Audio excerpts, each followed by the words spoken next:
Dear students, इस video में हम देखेंगे फाइल हैंडलिंग को सी प्लस प्लस में। File handling C plus plus में इसका मतलब है कि हम जो भी डाटा स्टोर करते हैं सी प्लस प्लस में, नॉर्मली अगर हम कंसोल बेस्ड काम कर रहे हों तो वो डाटा हमारा रैम पे स्टोर होता है वेरिएबल्स की फॉर्म में। और वो जो डाटा होता है, जो आपको पता है कि जो डाटा रैम पे स्टोर होता है दैट इज़ वोलाटाइल। वो डाटा वोलाटाइल होता है कि आप वो डाटा जब आप अपना प्रोग्राम बंद करते हैं या आप अपना सिस्टम बंद करते हैं तो वो सारा डाटा डिलीट हो जाता है। तो इसलिए हमें ये नीड है कि हम एक ऐसा वे डिवाइस करें कि जिसके अंदर हम डाटा परमानेंट स्टोर कर सकें। तो हम सी प्लस प्लस में नॉर्मली फाइल्स में अपना डाटा स्टोर करते हैं, पर्टिकुलरली टेक्स्ट फाइल्स में हम अपना डाटा स्टोर करते हैं। तो इस वीडियो के अंदर हम ये देखेंगे कि हम किस तरह से सी प्लस प्लस में अपनी फाइल्स में डाटा स्टोर कर सकते हैं और उसको फिर रिट्रीव कर सकते हैं। अब फाइल्स की मैनिपुलेशन में दो चीज़ें हैं, या तो हम डाटा अपनी फाइल्स में राइटिंग करवा सकते हैं यानी कि लिखवा सकते हैं डाटा अपने प्रोग्राम के थ्रू, या फिर हम डाटा को फाइल से रीड कर सकते हैं। अब रीड तीन तरह से हम कर सकते हैं। या तो हम डाटा, जो भी हमारा डाटा स्टोर है फाइल्स में, उनको हम करेक्टर बाय करेक्टर रीड करते हैं, यानी कि एक एक करेक्टर करके रीड करते हैं। या दूसरा वे है कि हम उसको वर्ड बाय वर्ड रीड करें। वर्ड बाय वर्ड का मतलब है कि एक वर्ड वहाँ पर ख़त्म होता है जहाँ पर हमारी स्पेस आ जाती है, तो हम स्पेस सेपरेटेड हम वर्ड को गेट कर सकते हैं। तीसरा भी ये है कि हम लाइन बाय लाइन भी डाटा को गेट कर सकते हैं, या जहाँ पर एक लाइन खत्म होती है, मतलब जहाँ पर एंटर प्रेस होकर नेक्स्ट लाइन स्टार्ट होती है, हम लाइन बाय लाइन भी इनको डाटा को गेट कर सकते हैं। तो इसके अंदर हम इन सारी चीज़ों को कोड के साथ कवर करेंगे। तो उसको कोड में चलते हैं। तो ये आपके पास सी प्लस प्लस का कोड है। पहली चीज़ जो कि आपको यहाँ पर याद रखनी चाहिए वो ये कि जब हम फाइल हैंडलिंग का काम करते हैं, यानी कि हम फाइल्स की मैनिपुलेशन करते हैं, तो हमारी एक हेडर फाइल फाइल्स के लिए यूज़ होती है, दैट इज़ एफ स्ट्रीम। एक हम जो रेगुलर यूज़ करते हैं दैट इज़ आईओ स्ट्रीम, जो हम अपनी स्टैंडर्ड इनपुट आउटपुट के लिए यूज़ करते हैं, यानी कि हम अपना सी इन सी आउट के लिए यूज़ करते हैं। लेकिन अगर आप अपना फाइल्स का काम करना है तो फाइल्स के लिए जो फाइल आपकी लाइब्रेरी इंक्लूड होती है, जो हेडर फाइल इंक्लूड होती है, वो होती है एफ स्ट्रीम। ये आपने एफ स्ट्रीम इंक्लूड की यूजिंग नेम स्पेस एसटीडी, और यहाँ पर हम मेन के अंदर, मेन फंक्शन के अंदर अपनी फाइल्स का काम करेंगे। अच्छा, अब इस मेन के अंदर पहले हम फाइल को राइट करवाएंगे। हम जो पहले कोड कर रहे हैं वो ये कर रहे हैं कि writing data into text file. Text file में हम अपना कोई भी डेटा को स्टोर करवाएंगे। अब यहाँ पर आपके पास एफ स्ट्रीम के दो ऑब्जेक्ट्स यूज होते हैं, एक आपका यूज होता है ऑफ स्ट्रीम और एक होता है इफ स्ट्रीम। जब भी आपने डाटा को राइट करना है तो राइट करने के लिए जो ऑब्जेक्ट यूज होता है दैट इज ऑफ स्ट्रीम, तो हम यहाँ पर उसका एक ऑब्जेक्ट क्रिएट करेंगे ऑफ स्ट्रीम। आप कोई भी नाम रख सकते हैं उसका, लाइक मैंने ऑफ स्ट्रीम से लाइक ओएस रख दिया, आप कोई भी रख सकती हैं।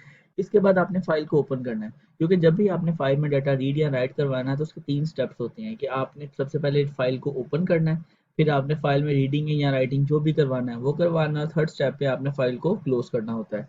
तो अभी हम फाइल को ओपन करेंगे, तो ओपन करने के लिए जो फंक्शन है उसका नाम है ओपन। तो इस ऑब्जेक्ट का हम फाइल का फंक्शन यूज करेंगे os डॉट ओपन। अब os डॉट ओपन के अंदर यहाँ यहाँ आपने इसके अंदर अपनी फाइल का नाम लिखना है जिसमें आपने डाटा को राइट करवाना है। फॉर एग्जांपल मैं उसका नाम रख लेता हूँ data dot T x T. अब यहाँ पर ऐसा भी हो सकता है कि ये फाइल आपकी पहले एग्जिस्ट करती हो, और ऐसा भी हो सकता है कि ये फाइल पहले एग्जिस्ट ना करती हो। तो अगर फाइल एग्जिस्ट करती है तो वो दोबारा क्रिएट नहीं होगी, लेकिन अगर आपकी फाइल एग्जिस्ट नहीं करती है तो फिर आप उन्हें उस फाइल के अंदर ये फाइल दोबारा से क्रिएट हो जाएगी वहाँ पर। और आपने ये बात याद रखनी है कि इसके अंदर आप जो डेटा को राइट करवा रहे हैं वो डेटा आपका ओवरलैपिंग मोड में, ओवरराइटिंग मोड में आपका डाटा राइट होगा, यानी कि जो डाटा आपका पुराना लिखा होगा वो डाटा ओवरराइट हो जाएगा और जो नया डाटा होगा वो उसकी जगह पर ओवरराइट हो जाएगा। लेकिन अभी क्योंकि हमारे पास ये फाइल मौजूद नहीं थी तो इसलिए अभी फाइल नहीं क्रिएट होगी। अब यहाँ पर एक क्वेश्चन है कि आपकी ये वाली फाइल जो है data dot T x T ये कहाँ पर बनती है, क्योंकि मोस्टली स्टूडेंट्स ये काम कर तो लेते हैं लेकिन उनको ये पता नहीं चलता है कि ये फाइल बन कहाँ पे रही है। तो एक्चुअली आपकी ये फाइल वहाँ पर बनती है जहाँ पर आपकी कोड फाइल पड़ी होती है। क्योंकि मैं विजुअल स्टूडियो कंपाइलर यूज़ कर रहा हूँ तो यहाँ पे आपकी जिस जगह पर भी आपकी कोड फाइल्स पड़ी हैं, आपने जहाँ पर भी अपना विजुअल स्टूडियो की सेटिंग्स में उसको स्टोर किया है, उस डायरेक्टरी के अंदर आपकी डाटा की file data dot T x T बन जाएगी। अगर मैं आपको दिखा सकूँ तो मेरी फाइल का नाम है file handling dot C P P. तो इस ये मेरे पास वो फ़ोल्डर है जिसके अंदर मेरी ये फ़ाइल पड़ी हुई है, फाइल हैंडलिंग डॉट सीपीपी। अब इसके साथ ही यहाँ पर एक फ़ाइल क्रिएट हो जाएगी जब मैं प्रोग्राम को एग्जीक्यूट करूँगा डेटा डॉट टीएक्सटी के नाम से, अभी वो मौजूद नहीं है। अब यहाँ पे मैंने फ़ाइल ओपन कर ली, यहाँ पर इसके साथ कमेंट भी कर देती है ओपन द फाइल, या हम फाइल ओपन कर ली। अब उसके बाद मैंने फाइल में डाटा राइट करवाना है। तो फाइल में डाटा राइट करवाने के लिए फॉर एग्जाम्पल मुझे कोई भी लाइन एक राइट करवानी है, तो आप लिखेंगे ओएस जो उसका ऑब्जेक्ट है, ये एरोज लगाएंगे जिस तरह से कि आपके सी आउट के एरोज होती हैं। उसके बाद आप यहाँ पर अपना टेक्स्ट लिख देंगे, for example this is sunny day, ये मैंने एक लाइन राइट करवा दी। ठीक है, अब ये लाइन राइट करवाएंगे। अब ये लाइन लिखने से ये जो लाइन होगी ये राइट हो जाएगी हमारी इस डाटा डॉट टी में, यानी कि फर्स्ट स्टेप पे ये सबसे पहले फाइल क्रिएट होगी। उसके बाद ये जो लाइन मैंने लिखवाई है, एक स्ट्रिंग मैंने लिखवाई है, वो स्ट्रिंग आपकी डाटा डॉट टी में राइट हो जाएगी। अब मुझे ये, क्योंकि मैंने राइटिंग का काम कर लिया, अगर आपको और चीज़ें राइट करवानी है तो आप मजीद ऐसे कर सकते हैं कि ओएस और सेकंड लाइन थर्ड लाइन ऐसे आप कर सकते हैं। और समटाइम्स ये होता है कि हमें लूप में डाटा को राइट करवाना होता है, तो आप ये वाली लाइन लूप में लिख सकते हैं। फॉर एग्जांपल अगर आपको 1 to 10 नंबर लूप में प्रिंट करवा लूप में इस फाइल में राइट करवाने हैं, तो आप उस लूप के अंदर इस लाइन को लिख देंगे। जिस तरह से हम प्रिंट स्क्रीन पे जब करवाना होता है तो लूप में हम सी आउट लिख देते हैं, ऐसे हम इस ऑब्जेक्ट को लूप में लिख देंगे तो वो लूप में ये लाइन सारी आपके इस फाइल में स्टोर हो जाएगी। अच्छा, अब हमने क्योंकि एक ही लाइन इनिशियली मैं आपको स्टार्ट में बता रहा हूँ, तो हमने एक लाइन लिखी, उसके बाद हमने इस फाइल को क्लोज करना है। तो os डॉट क्लोज, क्लोज का फंक्शन है os डॉट क्लोज, तो यहाँ पर भी हम कमेंट कर देते हैं कि क्लोज द फाइल। तो ये आपके 3 स्टेप्स है। सबसे पहले आपने फाइल को ओपन किया, उसके बाद आपने फाइल में राइटिंग करवाई, राइटिंग इनटू फाइल, और थर्ड स्टेप में आपने फाइल को क्लोज कर दिया। अब इसको प्रोग्राम को एग्जीक्यूट करते हैं और हम ये देखते हैं कि क्या ये सारा काम हुआ है। तो इसको एग्जीक्यूट करते हैं। अब एग्जीक्यूट करने से होगा ये कि आपकी डाटा डॉट टी की फाइल क्रिएट होगी, जो पहले क्रिएट नहीं थी, और उसमें लाइन लिखी जाएगी। अब क्योंकि कंसोल पे हमने कुछ सी आउट नहीं करवाया था, इसलिए कंसोल पे कुछ भी नहीं आया, लेकिन हमारी इस फाइल बनी होनी चाहिए और उसमें ये डाटा स्टोर होना चाहिए। तो वो देखते हैं कि डायरेक्टरी में बनी है कि नहीं। मैं उसी डायरेक्टरी में वापस गया हूँ और आप देखें कि डाटा डॉट टी की फाइल बन चुकी है और यहाँ पर उसका टाइम भी आ गया कि इस वक्त बनी है। आप अगर इसको ओपन करेंगे टेक्स्ट फाइल को, तो आप देखेंगे इसके अंदर जो लाइन हमने लिखवाई थी वो लाइन यहाँ पर लिखी हुई है। अब यहाँ पर मैंने आपको बताया कि ये जो हमने राइटिंग करवाई है ये हमने ओवरराइट मोड में करवाई है, ये ओवरराइट मोड में करवाई है। इसका मतलब है कि अगर मैं यहाँ पर कोई लाइन चेंज कर दूँ, फॉर एग्जाम्पल मैं दिस इज रेनी डे कर दूँ और अब दोबारा मैं इस कोड को चलाऊं, तो हमारे पास पहले एक फाइल जो डाटा मौजूद है वो है दिस इज सनी डे। लेकिन अब जब ये प्रोग्राम चलेगा तो अब आपका प्रोग्राम ये लाइन लिखवा देगा दिस इज रेनी डे, और ये लाइन ओवर राइट हो जाएगी पुरानी लाइन के ऊपर, यानी कि पहले वाली जो लाइन लिखी थी वो रिमूव हो जाएगी और इसके ऊपर ही आ जाएगी। द रीजन इज क्योंकि हम इस प्रोग्राम को राइटिंग करवा रहे हैं ओवर राइट मोड में। इसका भी मैं आपको अभी डिटेल में बताता हूँ कि ओवर राइट मोड क्या होता है और अपेंड मोड क्या होता है। तो फिलहाल ये ओवर राइट मोड है। तो इसको हम जब हम एग्जीक्यूट करेंगे और हमारा कोड एग्जीक्यूट होगा और आप देखेंगे कि एग्जीक्यूट हो गया कोड। अब हम फाइल को जब दोबारा ओपन करेंगे तो आप देखेंगे कि फाइल के अंदर दिस इज एनी डे, जो कि नई लाइन थी वो प्रिंट हो गई है, और जो पुरानी लाइन थी वो इसके वो नई वाली लाइन इसके ऊपर ओवरराइट हो गई है पुरानी लाइन के ऊपर। लेकिन समटाइम्स ऐसे होता है कि हमें वन बाय वन डाटा को ऐड करना होता है, यानी कि एक डाटा ऐड हुआ फिर सेकंड फिर थर्ड, मतलब हमें पुराना डाटा भी स्टोर करवाना होता है और हमें नया डाटा भी राइट करवाना होता है। तो इसको हम बोलते हैं अपेंड मोड, कि हमें अपनी फाइल को ओपन करना है अपेंड मोड, और ये काम हम फाइल को ओपन करते हुए ही करते हैं। यानी कि इसको ओपन करते हुए हम अपने कंपाइलर को बताते हैं कि whether we are opening the file in the append mode on overwrite mode. तो फिलहाल जिस तरह से हमने इस तरह फाइल को ओपन किया ये आपका अपेंड मोड है, ये आपका ओवरराइट मोड है। लेकिन अगर आपने अपेंड मोड में ओपन करना है तो उसके लिए आपको एक एडिशनल काम करना पड़ता है। इस फाइल के आगे सेकंड पैरामीटर में कोमा आप लिखते हैं iOS कॉलन कॉलन, यहाँ पे आप लिख देते हैं एपीपी। अगर आपने अपनी फाइल को अपेंड मोड में ओपन करना है, मतलब आप ये चाह रहे हैं कि पुराना डाटा भी रहे और नया आने वाला डाटा उसके आगे लिखा जाए, तो हम इसको अपेंड मोड में भी ओपन कर सकते हैं।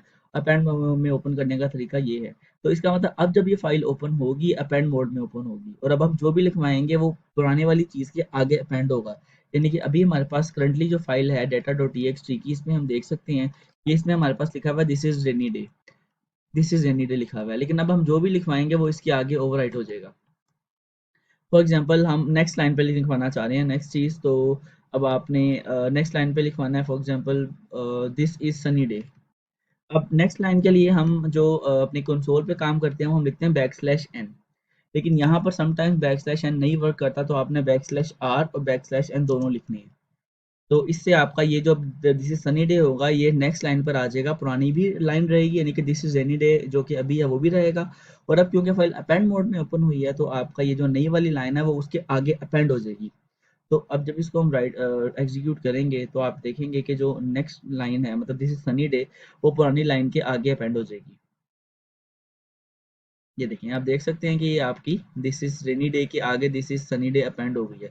इस तरह से आपने जो भी चीज़ अपेंड मोड में ओपन करनी है, आप चाहते हैं कि क्योंकि हम नॉर्मली जब कोई भी मैनेजमेंट सिस्टम्स कर रहे होते हैं तो उसमें हम यही होता है कि डाटा के आगे आने वाला डाटा पुराने वाले के आगे ऐड होता है जी। हम ओवरराइट मोड में नहीं नॉर्मली जाते कि हम फॉर एग्जाम्पल स्टूडेंट्स का डाटा ऐड कर रहे हैं तो हम ये कहते हैं कि एक एक करके सब स्टूडेंट्स का डाटा ऐड होता जाए। तो उस तरह से आप इसको अपेंड मोड में ओपन करेंगे तो फिर वो आगे आपकी अपेंड कर देगा। So this is the story of writing something into the files. अब हम देखेंगे कि अगर हमने फाइल से डाटा कुछ रीड करवाना है, अगर हमने फाइल से डाटा कुछ रीड करवाना है तो उसके लिए हम अपनी डाटा डॉट टी में थोड़ा सा डाटा को जरा एक अच्छे वे में कर लेते हैं। लाइक यहाँ पे दो लाइंस लिखी हुई हैं, this is rainy day, this is sunny day. या अब इसको हम फाइल को ओपन करवाएंगे रीड मोड में। अब हम फाइल को ओपन करेंगे रीड मोड में क्योंकि हमने फाइल को करना है रीड। अच्छा, अब रीड करने के अब मैंने आपको बताया तीन तरीके हैं। रीड करने के तीन तरीके हैं। आप फाइल्स को रीड कर सकते हैं लाइन बाय लाइन, आप फाइल्स को रीड कर सकते हैं वर्ड बाय वर्ड, आप फाइल्स को रीड कर सकते हैं कैरेक्टर बाय कैरेक्टर।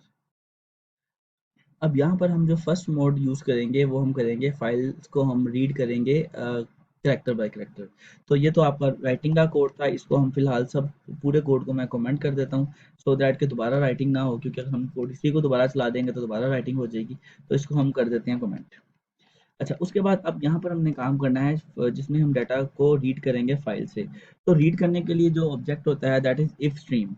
राइट करने के लिए जो था वो आपने देखा दैट वाज ऑफ स्ट्रीम, लेकिन रीड करने के लिए था इफ स्ट्रीम। तो वो है इफ स्ट्रीम। अब इफ स्ट्रीम का एक ऑब्जेक्ट बना लिया आई एस।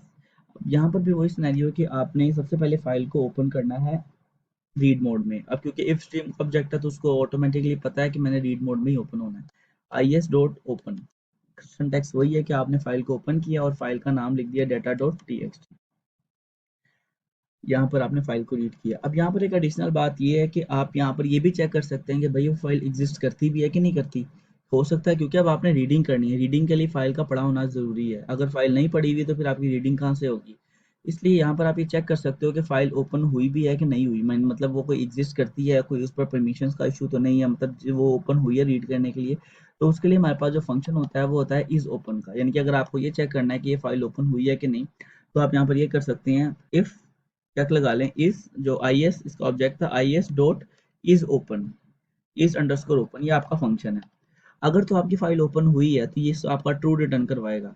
अगर ये फाइल आपकी ओपन हुई है तो आपका ट्रू रिटर्न करवाएगा और आप इसके अंदर आके अपना मैसेज भी प्रिंट करवा सकते हैं। For example file is open, आपको कंफर्म हो जाएगा कि फाइल आपकी ओपन हुई है। एल्स में आप जाके मैसेज प्रिंट करवा सकते हैं कि for example file could not open, या आप कोई भी मैसेज प्रिंट करवा सकते हैं फाइल कुड नॉट ओपन। तो इसको भी हम एक दफ़ा टेस्ट कर लेते हैं। अब क्योंकि हमें पता है कि डाटा डॉट टी की फ़ाइल हमारे पास मौजूद है तो ये अभी हमारा ट्रू रिटर्न करवाना चाहिए और लिखा आना चाहिए फाइल इज़ ओपन।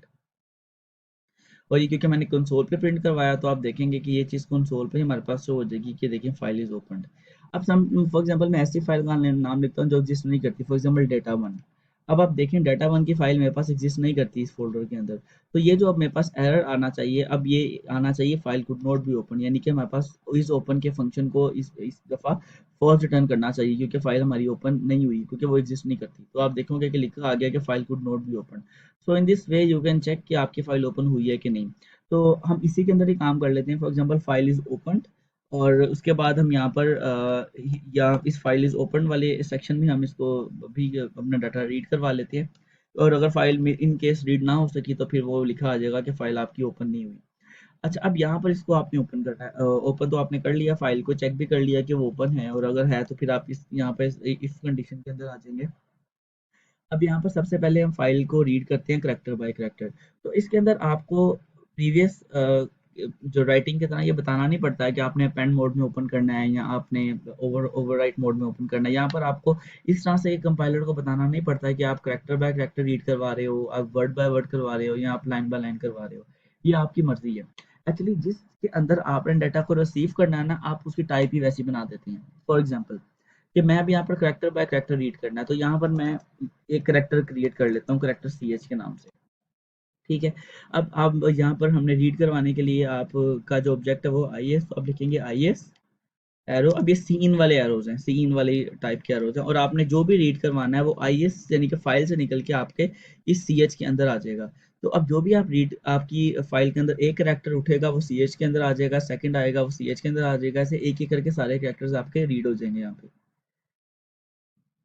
अब यहाँ पे जो करेक्टर रीड होगा हमारा वन बाय वन, जो कि one by one C H में जा रहा है, हम उसको प्रिंट भी करवा लेते हैं ताकि हम ये देख सकें कि वो रीड होकर स्क्रीन पर आउटपुट हो रहा है। तो उसको हम सी आउट करवा लेते हैं सी एच को, क्योंकि हमारा जो करेक्टर रीड हो रहा है वो सी एच के अंदर आ रहा है, और साथ हम हैंडल कर देते हैं, मतलब नेक्स्ट लाइन पर ले जाते हैं ताकि हमें कंफर्म हो जाए कि हर एक दफ़ा जो रीड हुआ है वो एक लाइन पर प्रिंट होगा, फिर नेक्स्ट नेक्स्ट नेक्स्ट लाइन पर प्रिंट होगा। ये वेरीफाई हो जाएगा कि ये जो रीडिंग है आपकी वो करैक्टर बाय करैक्टर हो रही है। और इससे पहले हम एक दफ़ा देख लेते हैं कि हमारी फ़ाइल में पड़ा क्या हुआ है। तो अगर मैं फ़ाइल ओपन करूँ तो हमारी फ़ाइल में पड़ा हुआ है दिस इज़ रेनी डे और दिस इज़ सनी डे। तो ये अब करैक्टर बाय करैक्टर रीड होगा। इस कोड को हम एग्जीक्यूट करते हैं, और इस कोड को एग्जीक्यूट करके जो आप देखेंगे कि एक एक करैक्टर करके रीड होगा और स्क्रीन पर हमें वो आउटपुट आ जाएगी।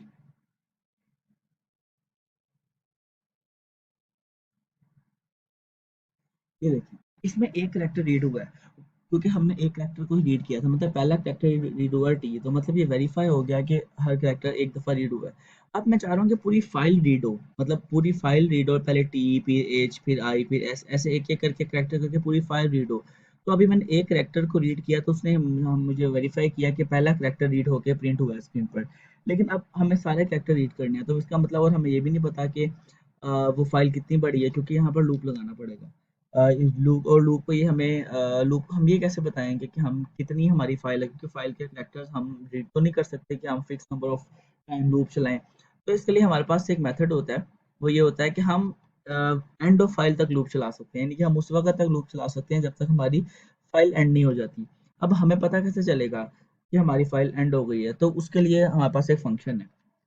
हम वाइल, आपका जो ऑब्जेक्ट है that is I S dot E O F. E O F का एक फंक्शन है, ई ओ एफ का मतलब होता है एंड ऑफ फाइल, कि जब तक एंड ऑफ फाइल नहीं होती, नॉट, जब तक एंड ऑफ फाइल नहीं होती तब तक ये लूप आपका चलता रहेगा। पीछे नोट लगाने का मकसद ये है कि जब तक एंड ऑफ फाइल नहीं होती तब तक ये लूप चलता रहेगा, और इस लूप के अंदर हम ये अपना वाला कोड लगा देंगे। यानी कि अब आपका लूप चलेगा, वो देखिएगा अगर फाइल एंड नहीं हुई तो एक करेक्टर को उठाए सी एच में रखिए और सी एच को प्रिंट कर दे, फिर नेक्स्ट टाइम दोबारा लूप को एग्जीक्यूट करे, फिर वो देखिए अगर अगर एंड ऑफ फाइल नहीं हुई तो अगला करेक्टर रीड करे और सी एच में रखे और प्रिंट करवा दे। ऐसे एक एक करके सारे कैरेक्टर्स रीड करके वो प्रिंट करवा देगा, और ये उस वक़्त तक करेगा जब तक हमारी फ़ाइल एंड नहीं हो जाती। अब हम जब इसको एग्ज़ीक्यूट करेंगे तो हम देखेंगे कि सारे characters one by one read हो रहे हैं, ये देखें। अगर इसको आपको मैं स्टार्ट से दिखाऊँ, ये देखिए टी रीड हुआ, एच, ISRAINY, ऐसे एक एक करके सारे कैरेक्टर्स हमारे पास रीड हुए हैं और उसने हमें उठा दिए हैं। अच्छा, यहाँ पर अब एक चीज़ इंपॉर्टेंट ये है कि वो आपके स्पेस को नहीं उठाएगा, यानी कि आपका जो ब्लैंक स्पेसेस होती हैं वो उनको नहीं उठाएगा, क्योंकि उसे कैरेक्टर बाय कैरेक्टर उठाना, तो जैसे ही वो THIS के बाद स्पेस को उठाने के लिए आएगा तो वो उसको कंसीडर नहीं करेगा। तो जो आपके प्रिंटेबल कैरेक्टर्स होते हैं फिर वही आपके यहाँ पर प्रिंट होती हैं।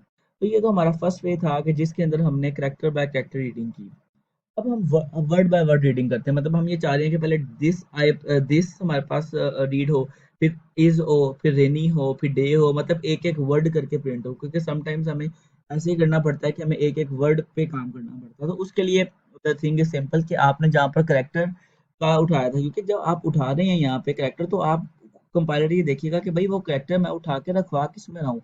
अगर उसके टाइप करेक्टर है तो वो करेक्टर ही उठाएगा, लेकिन अगर आप इसको स्ट्रिंग बना देंगे तो फिर स्ट्रिंग उठाएगा। मतलब अभी जैसे इसको मैं स्ट्रिंग बना देता हूँ, वेरिएबल भी आप चाहें तो चेंज कर लें, चाहें तो ना करें। एक वेरिएबल भी मैंने चेंज कर दिया str, और यहाँ पर आपने लिख दिया str, मतलब आपने एक कैरेक्टर उठाया और एक, सॉरी, ये वर्ड उठाया, और वर्ड उठा के यानी कि आई एस के थ्रू एस टी आर में आ गया और एस टी आर प्रिंट हो गया। उसके बाद नेक्स्ट वर्ड उठाया, जब तक फाइल एंड नहीं हो जाती वो एक एक वर्ड करके उठाएगा और आपके प्रिंट करवा देगा। अब क्योंकि मैंने स्ट्रिंग यूज़ की है तो आपको पता है कि स्ट्रिंग यूज़ करने के लिए आपको स्ट्रिंग की लाइब्रेरी इंक्लूड करनी पड़ती है, तो यहाँ पर हम इसकी लाइब्रेरी इंक्लूड कर लेते हैं स्ट्रिंग की, ताकि कोई पॉसिबल अगर एरर आना है तो वो हमारा ना आए।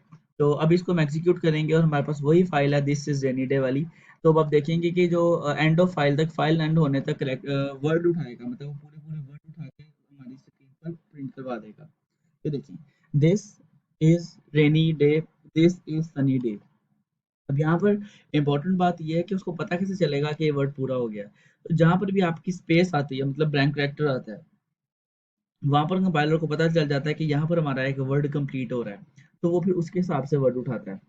अच्छा, ये तो आपका था कि आपने अगर वर्ड रीड करनी है। अब अगर आपने पूरी पूरी लाइन रीड करनी है, अगर आपने पूरी पूरी लाइन रीड करनी है, जितनी भी आपकी फाइल में लाइंस हैं, एक एक करके पूरी पूरी लाइन रीड करनी है आपने, तो उसका भी एक मेथड होता है। तो अब यहाँ पर जहाँ पर हम ये कर रहे थे कि हम एक वर्ड उठा के रखवा देते एक स्ट्रिंग के अंदर, str स्ट्रिंग के अंदर।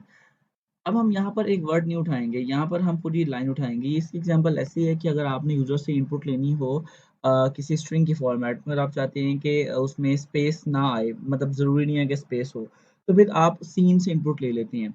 लेकिन अगर आपको ऐसी कोई इनपुट चाहिए जिसमें स्पेस रिक्वायर है, लाइक कोई आप एड्रेस यूजर का इनपुट ले रहे हैं या फुल नेम इनपुट ले रहे हैं जिसमें स्पेस आती है, तो फिर जो सीन होता है वो आपको स्पेस से पहले पहले की आउटपुट सिर्फ देता है। उसके लिए अगर आपको काम करना हो तो आप एक फंक्शन यूज़ करते हैं स्ट्रिंग लाइब्रेरी का, दैट इज़ गेटलाइन। यहाँ पर भी हम वही गेटलाइन फंक्शन यूज़ करेंगे क्योंकि हमें पूरी लाइन गेट करनी है। अब इस गेटलाइन के फंक्शन के पहले पैरामीटर में हम अपना ऑब्जेक्ट दे देंगे कि हमने किस में गेट करनी है। अगर वो आपका कंसोल से इनपुट ले रहे होते तो आप सीन कर देते, यहाँ पर आप फाइल में ले रहे हैं तो जिसका उसका ऑब्जेक्ट है आईएस वो एंटर कर दिया। सेकंड पैरामीटर में आप वो एंटर करते हैं कि जिसके अंदर आपको इनपुट चाहिए, यानी कि स्ट्रिंग उसकी जो है str। तो इसका मतलब कि एक लाइन गेट होगी पूरी और एसटीआर में स्टोर हो जाएगी, वो प्रिंट होगी। उसके बाद नेक्स्ट लाइन प्रिंट होगी, वो भी आपकी एसटीआर में स्टोर होगी और प्रिंट हो जाएगी। और ये लूप उस वक्त तक चलेगा जब तक आपकी एंड ऑफ फाइल नहीं हो जाती, जब तक आपकी फाइल कंप्लीटली रीड नहीं हो जाती। तो अब इसको हम एग्जीक्यूट करेंगे तो इसमें आप देखेंगे कि वो हमारी एक एक लाइन, पहले एक पूरी लाइन रीड हुई है इंक्लूडिंग स्पेसिस, उसके बाद नेक्स्ट लाइन रीड हुई है और वो प्रिंट हो गई है आपकी, और इसके अंदर स्पेसेस इंक्लूड होती हैं। अब कंपाइलर को पता कैसे चलता है कि यहाँ पर हमारी लाइन एंड हो गई है, तो जहाँ पर भी एंटर प्रेस होता है वहाँ पर हमारी जो है वो नेक्स्ट लाइन स्टार्ट हो जाती है। तो इस तरह से हम फाइल्स में जो है वो रीडिंग या राइटिंग कर सकते हैं सिंपल तरीके से।